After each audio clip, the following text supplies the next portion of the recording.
Glider 11-2 Cross-Country Soaring.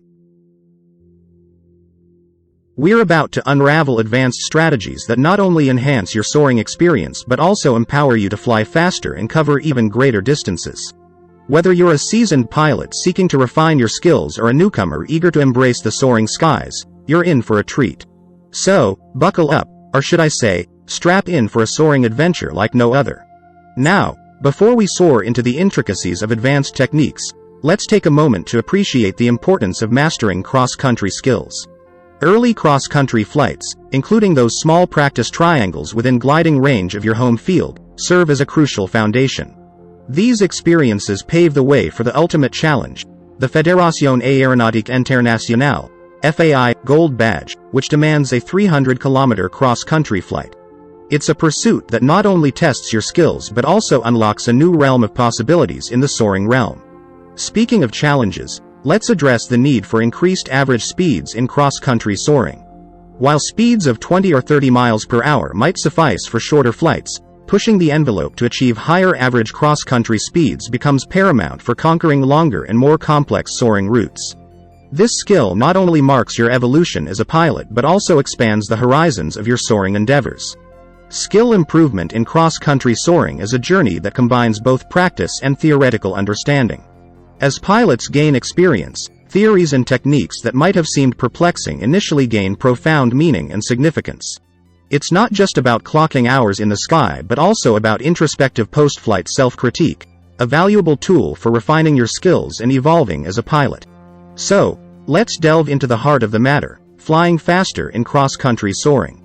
It's about achieving a faster average ground speed, and the secret lies in a strategic balance between climbing and gliding.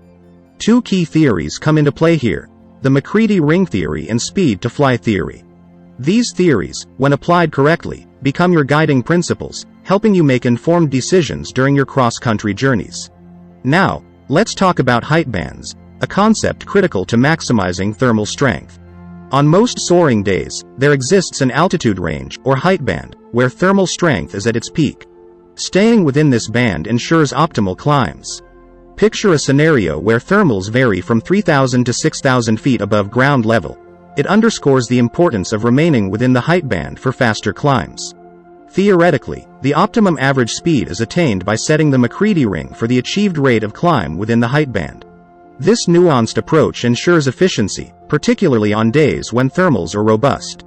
It's about finding the right balance. Flying slower than the McCready setting doesn't make the best use of available climbs, and flying faster consumes too much altitude between thermals. To illustrate the practical application of speed-to-fly theory, imagine four gliders encountering a series of weak cumulus clouds. Each pilot takes a different approach, showcasing the science and art of faster cross-country soaring. This knowledge, combined with hands-on experience, becomes the bedrock for effective decision-making during your soaring adventures.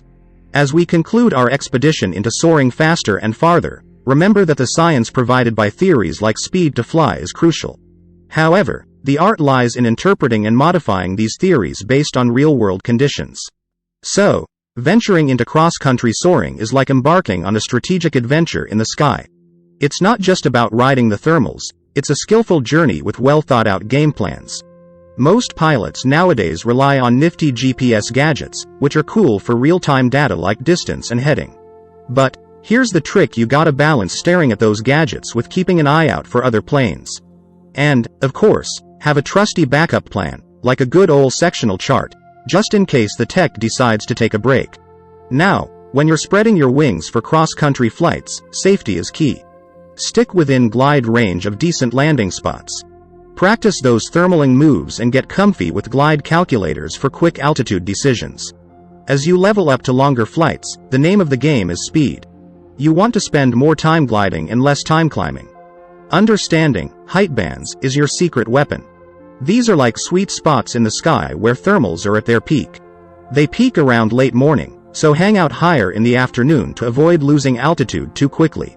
Pushing too hard can lead to an early landing surprise. Stop and catch a thermal near the bottom of the height band for a smoother climb. Now, let's talk about dolphin flight. No, we're not talking about actual dolphins, but it's a nifty technique. Speed up when you're in a sink, slow down when you're in lift, and only circle in the primo thermals. It's like catching waves in the sky. And when things get a bit tricky, like course deviations or getting lost, it's all part of the adventure. Deviate a bit to find better lift. Maybe take a detour if the weather ahead looks sketchy. Check your trusty sectional chart, look for landmarks, and, if all else fails, radio a fellow pilot for some friendly guidance. So, cross-country soaring is like a sky-high puzzle. With a mix of skills, strategies, and a good dose of adaptability, you can turn each flight into a thrilling journey. Let's talk about soaring in style with self-launching gliders. These birds give you the freedom to take off from airports without the whole towplane spectacle. Plus, you've got an engine on board, which means you can dodge those off-field landings and stretch your flight like a soaring maestro. Now, it's tempting to rely heavily on that engine, but here's the catch: it comes with its own set of challenges. Engine failures and wonky starting procedures have led to a few uh-oh moments. Picture this. You're cruising low, thinking of firing up the engine to reach the next lift. But, surprise, the engine decides it's on a coffee break. In some regions, like the western US, where summer thermals reach chilly altitudes, engines can get a bit frosty after hours in flight. The thing is, relying too much on the engine might trick you into gliding over areas where landing is a big no-no. And if the engine decides to ghost you when you need it most, well, let's just say it's not the best surprise. Some pilots have hit the throttle in a hurry, forgetting the basics like switching on the ignition, leading to airborne oopsies. So, think twice before unleashing that engine power. Now, when it comes to deciding when to flip that engine switch, it's a game of altitude chess. Unlike non-powered gliders that might commit to landing at 1,000 feet above ground level, self-launching gliders might play it safe at 1,500 feet above ground level. And hey, cross-country flights with self-launching gliders can be a power play too. Some gliders are like efficiency ninjas, giving you the best bang for your gallon of fuel. You might opt for a power climb followed by a glide, depending on what your glider's manual recommends. Now, there's another breed, the sustainer engine gliders. They can't launch themselves, but they can keep you in the air if the lift decides to play hide and seek. Sustainers are like the chill version of self-launching engines. They won't push you to climb like a rocket, but they're handy for staying airborne when the thermals hit snooze. If you click like and subscribe and leave a comment, we will provide a coupon for a free PDF download, one of 9 ebooks.